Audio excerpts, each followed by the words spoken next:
There's a crushing sound reverberating across small craft breweries around America as the industry grapples with yet another challenge: tariffs. Since the beer is homegrown, it's not the ingredients that's the problem. It's the steel drums used to brew the beer and the aluminum cans which that beer goes into that are subject to across-the-board 25% tariffs.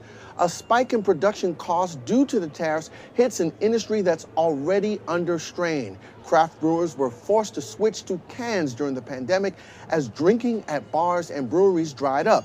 Then supply hiccups forced can and bottle prices to go through the roof. Then the craft beer craze seemed to wane with beer drinkers.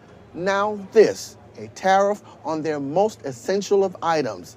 These confluence of events have brought craft breweries to their knees. 2024 marked a turning point for the industry as more craft breweries closed than opened for the first time in 2 decades.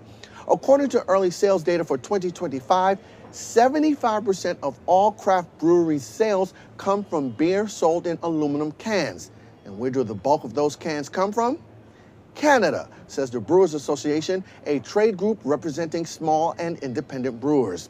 And while production costs are going up, inflation everywhere else in this economy means beer drinkers aren't willing to pay more, leaving craft breweries unable to boost prices to recoup higher costs.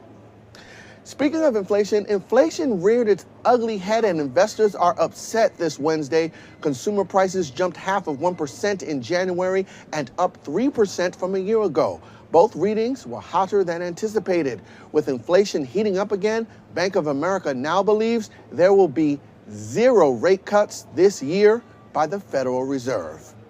That'll do it for your daily briefing from the New York Stock Exchange. I'm Conway Gittens with TheStreet.